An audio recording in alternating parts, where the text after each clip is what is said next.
नमस्कार, स्वागत है आपका BHBC न्यूज में। मैं आपके साथ हिमांशु बरमूला। पिछले कुछ महीने से देश में महंगाई ने आम आदमी का बजट बिगाड़ कर रख दिया। ईंधन से लेकर LPG, चीनी से लेकर खाने का तेल तक सभी की कीमतों में इजाफा देखने को मिल रहा है। ऊपर से कोरोना महामारी ने लोगों की आय पर भी बुरा प्रभाव डाला है। चाय की दुकान से लेकर सियासी गलियारों तक हर जगह महंगाई पर चर्चा हो रही है। बता दें कि मार्च 2020 में देश में लॉकडाउन लग गया और आर्थिक गतिविधियां अगले कई महीनों के लिए ठप पड़ गई। इस दौरान लाखों लोगों की आजीविका पर भी असर पड़ा। तमाम लोगों के व्यापार खत्म हो गए, कई लोगों की नौकरियां चली गई और लोगों की बचत, रोजमर्रा की चीजें जुटाने में खर्च होने लगी। प्रधानमंत्री नरेंद्र मोदी ने देश की जनता के लिए अच्छे दिन लाने का वादा किया था, लेकिन 2014 से अब तक यानी कि 7.5 साल बाद निष्कर्ष से निकल रहा है कि वो कितने अच्छे दिन ले आए या महंगे दिन ले आए। लोग रोजमर्रा की जरूरत वाली चीजों को खरीदने से पहले भी 2 बार सोचने लगे हैं। कुछ दिन पहले तो जिस तरीके से टमाटर के भाव बढ़े थे, उससे सोशल मीडिया पर टमाटर की तुलना सोने से की जाने लगी। कितने बुरे दिन है कि एक टमाटर की तुलना सोने से की जा रही है।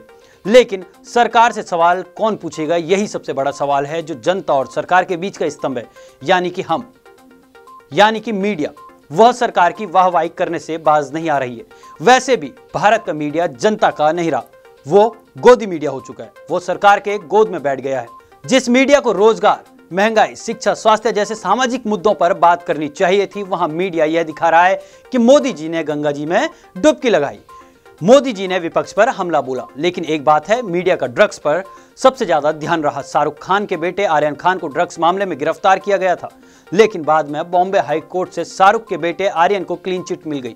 लेकिन क्या आपको पता है, गुजरात के कच्छ में मुंद्रा पोर्ट पर भारी मात्रा में हेरोइन पकड़ी गई थी। कीमत हजारों करोड़ों बताई गई थी। पोर्ट को चलाने की जिम्मेदारी बड़े बिजनेसमैन गौतम अडानी की कंपनी की है, लेकिन मीडिया से यह मुद्दा नजरअंदाज रहा।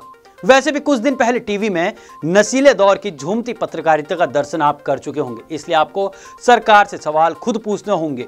मीडिया सरकार की गोद में बैठ चुकी है। अच्छे दिन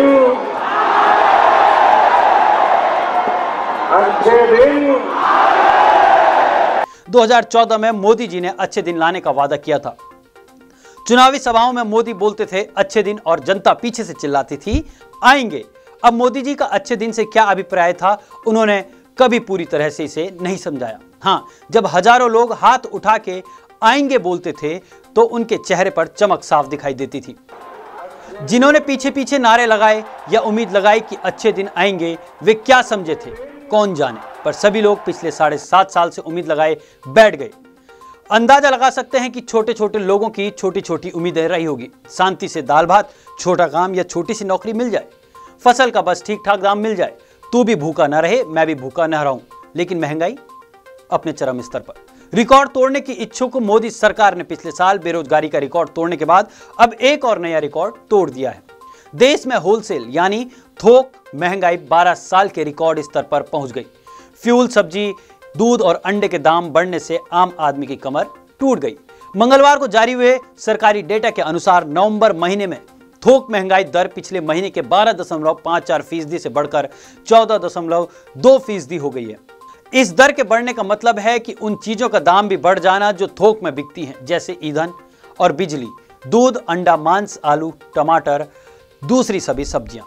आप ये मत सोचिए कि ये महंगाई सीजनल है, क्योंकि भारतीय रिजर्व बैंक के गवर्नर शक्तिकांत दास ने तो कह दिया है कि महंगाई दर में तेजी बनी रह सकती है। इसका मतलब लोग टमाटर खरीदते समय रोएंगे, अपनी गाड़ी में पेट्रोल डीजल भरवाते समय रोएंगे, बिजली का बिल देखकर रोएंगे, और करें भी तो क्या करें। चलिए आपको 13 जून 2013 का एक ट्वीट दिखाते हैं, जिसमें मोदी जी कह रहे हैं कि दिल्ली में बैठी कांग्रेस की सरकार महंगाई से त्राही त्राही कर रही गरीब जनता के घाव पर नमक छिड़कने का काम कर रही है। आपको याद होगा किस तरह स्मृति ईरानी सिलेंडर लेकर सड़क पर आई थी और अब नदारद है। महंगाई को लेकर किसने क्या किया है, यह सब फिर से याद दिलाना पड़ेगा। ऐसे में गरीब और मिडिल क्लास जनता जरूर पूछेगी, मोदी जी हमने क्या गुनाह किया। अंबानी और अडानी लाखों करोड़ों के मालिक हो गए और हमारा भरपेट खाना भी गुनाह हो गया। आखिर में जनता की आंखों में आंख डालकर करीब से पूछो महंगाई कैसे जान लेती है, किसी गरीब से पूछो। अभी के लिए बस इतना ही। देखते रहिए BHBC न्यूज। नमस्कार। रोज की ताजा खबरें सुनने के लिए सब्सक्राइब करें BHBC न्यूज चैनल। साथ ही रोज के नोटिफिकेशन जानने के लिए दबाएं बेल आइकन। साथ ही हमें अपनी राय देने के लिए हमारी वीडियो पर कमेंट करके बताएं और वीडियोस को लाइक और शेयर करना बिल्कुल ना भूलें। आप देख रहे हैं VHVC न्यूज।